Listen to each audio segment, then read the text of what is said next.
But for those of you who don't know who Damien is, Damien King is a senior lecturer and head of the Department of Economics at the Mona campus of UWI.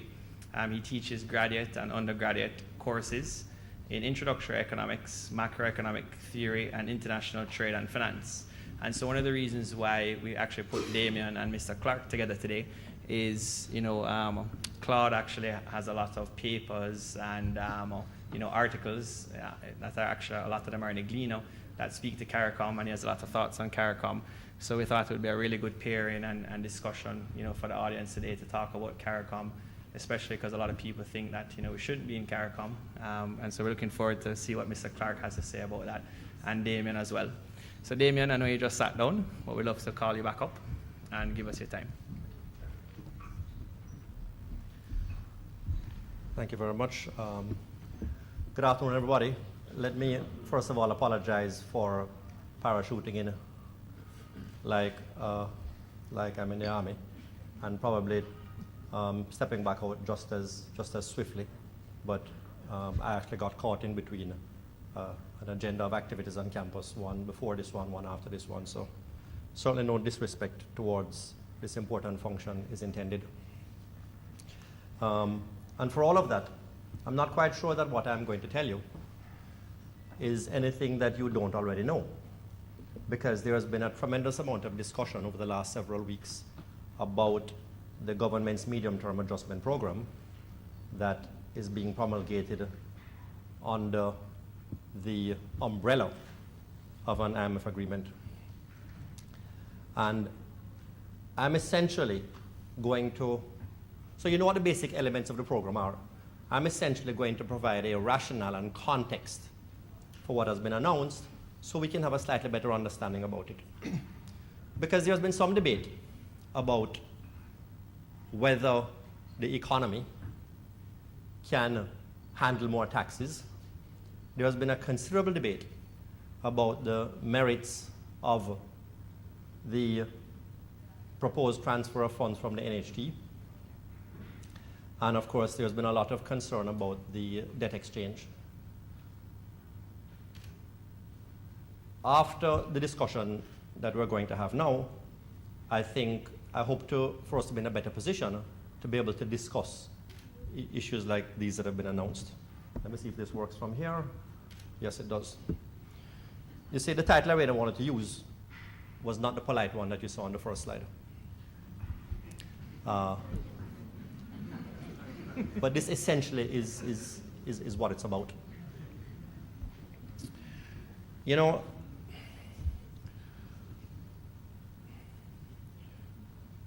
The problem that we are trying to address is actually well understood.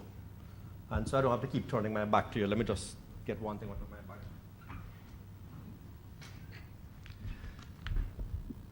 Here's the problem we're in. The context, if you will, for what is going on. Currently, the government owes about $1.7 trillion, owes it to some of us and to some foreign lenders. And what is called the debt service burden of having to pay the interest cost of carrying this debt causes the fiscal deficit, that $130 billion roughly of interest that has to be paid every year, causes the government to be running a fiscal deficit that is going to be approximately $65 billion this fiscal year. Now, these numbers are important. It's not just for throwing out big numbers that is hard for us to wrap our heads around. Because the magnitude of these numbers is part of the context of what we need to discuss. Why is this a problem? Well, we've actually been going on for some time with this issue. So why is this a problem? Well, it's actually a huge problem. Because with the cost of servicing the debt and the need to keep borrowing money just to service the debt and have a little left over for the other obligations of government, well, the first thing is that it grabs from the pool of savings in the country that otherwise would go to private investment and expand economic opportunity and employment and wealth creating and so on. So consider that the level of investment would be considerably higher if the government was not usurping this large amount from the pool of savings. Secondly, because debt service takes such a large amount of tax revenue, then there's very little left over for delivering public services. So not enough is spent on security, as we know, not enough is spent on education, as we know, not enough is spent on the public health system. Anybody who has had to visit a public hospital will have discovered this firsthand. Thirdly, there is considerable underinvestment by government on capital expenditure projects to maintain the state of the economic infrastructure. So the debt is one of the reasons why the roads are so potholed. Now, you may view a pothole just as an inconvenience, and every once in a while, you have to replace a tire, go and do front-end work. But when you add up the cost of doing so across the entire rolling stock of the economy, much of which is the productive rolling stock, it adds up to a tremendous cost and drag on production.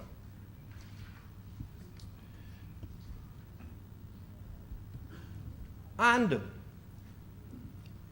the debt and the large cost of servicing the debt and the large fiscal deficit, the gap between expenditure and revenue, keeps us, as we have been for the last several years, on the brink of crisis.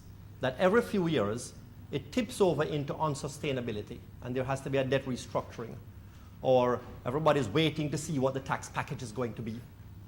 Not a climate where anybody wants to plunk down a couple of $1 billion on an investment which is going to have a 20-year payoff. We've been muddling along in this state for a very long time. Let me just remind you how long. This is the fiscal deficit for the last 10 years. All the bars point downwards. And the bars have been pointing downwards for longer than the 10 years on this, that I've shown on this table. But it tells you that measured as a percentage of GDP, the difference between expenditure, including debt servicing, and the inadequate tax revenue that is earned to try to pay for it, that gap has averaged 6% of GDP over the last 10 years. We've been unable to pay our way for a long time. And as we indicated, a large part of that is debt service. So let's remind ourselves of what our public debt levels have been over these last dozen years. Well over 100% of GDP. 80% of GDP is when countries and lenders and rating agencies start to get really nervous. We have been in the 120%, 130%, 140%, depending on whether you include government guaranteed debt not yet brought onto the books, for at least 10 years. So, this little reminder,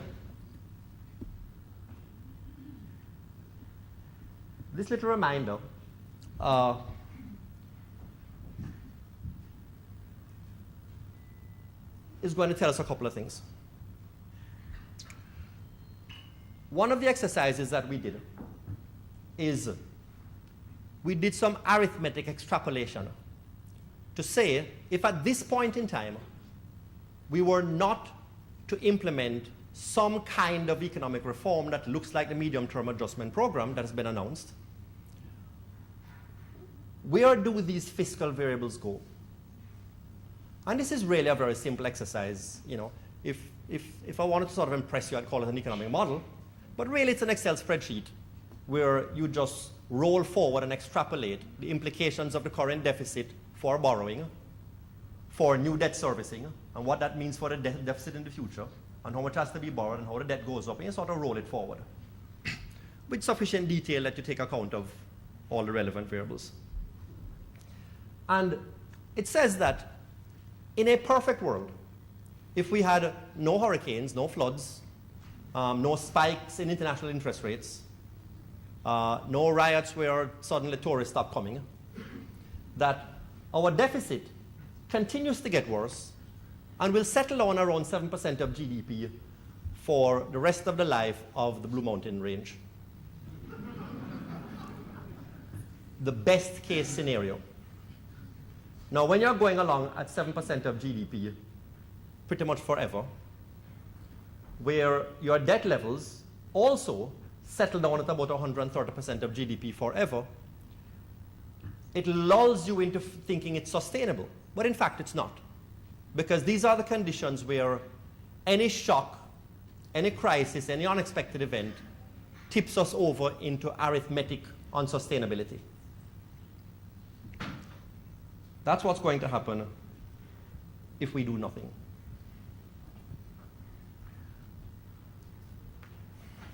This situation is literally unsustainable. It's literally unsustainable, first, in the sense that, as I've indicated, any negative event in the domestic economy, in the society, or in the global environment creates a crisis. Creates a crisis where that year's expenditure cannot be funded. It's also unsustainable in the sense that this 6% of GDP that the government has to borrow anew from domestic and international lenders, in addition to that 6% of GDP, any old debt that matures, will have to roll that over by borrowing from new people to repay the principal on the debt when it matures. This situation has now become unsustainable in the sense that the capacity and willingness of the domestic capital market to continue funding the government to this level has stopped. 2 debt restructurings where you lose a lot of your net present value will do that to you. And in any case, the domestic capital market, which carries all of the domestic debt and a large part of the foreign debt, does not have the depth and breadth to continue expanding its exposure to the government. So that game is over. That game is over as of this fiscal year. So that means that the country has 2 problems. One problem is obvious. There's a big fiscal deficit that is going to be about $65 billion next fiscal year that the government cannot borrow to finance. Where is it going to come from? If you have any ideas, we can take those in the Q&A afterwards. $65 billion. But I think there's a second problem. And that is why I put you through the boredom of reminding you how long we've been running fiscal deficits that have been averaging 6% of GDP, and how long the level of public debt has been at the brink of crisis at 120 to 140% of GDP for nearly a dozen years, in fact, since 2001. What the history tells you is that in addition to needing to find $65 billion so that we continue to muddle along, it raises the question, how is it that we, interpret that we however you will, as the government, as Jamaicans, as the collection of civil society, public sector, private sector, how is it that we have gone on with this crazy debt and fiscal situation for a dozen years without doing anything about it? Without doing anything about it. Indeed, if you look through, if you sort of do a Gleaner search and look at policy announcements that any of our governments have come out with of any significance over the last dozen years, you will actually see a lot of policy measures that go in the opposite direction. Pick any party you like. You know, the same government that now tells us that we suddenly need a whole pile of new taxation told us 1 year ago that the GCT on electricity was no longer necessary. We were reducing tax revenue last year before we discovered this year we need a lot more. And the previous administration came to power similarly in a climate of a deficit of 6% of GDP and said, We are going to increase public expenditure by offering free secondary education and free public health to get rid of the user fees. And by the way, as a footnote, we're subsidizing fertilizer. So in other words, we have made a habit of making the fiscal problem worse for a dozen years. So I think that brings up a second problem. How is it we have organized ourselves to go on for a dozen years with what we can most politely call imprudent fiscal management? And there are stronger terms that you can use in a presentation that is not recorded.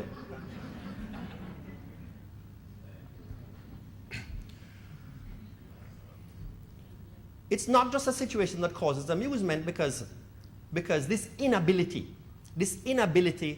to address the problem leads to a low level of confidence, both amongst all of us in our governments. We don't believe that the government is ever going to get around to addressing these problems. Can you pour me a glass of water, please?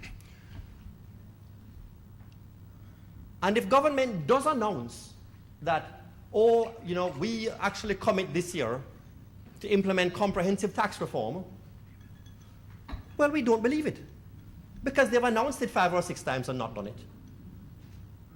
So there's a low level of trust that we have that our governments are actually going to address this problem. And I should point out, a low level of trust amongst the multilateral lending agencies that the governments are ever going to address these problems, whether or not they sign agreements that say they're going to address it or not. So these are the two problems. One is the fiscal gap, is the $65 billion problem. And the second problem is what's wrong with us?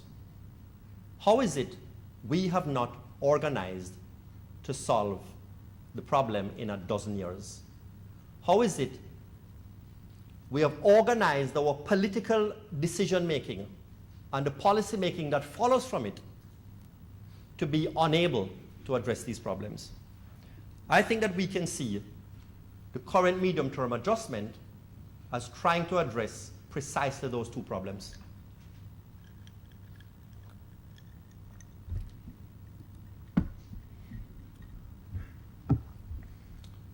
First of all,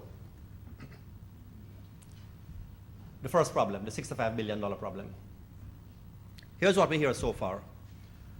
The tax package is going to raise approximately $16 billion. You can sort of add this up in your head as we go along.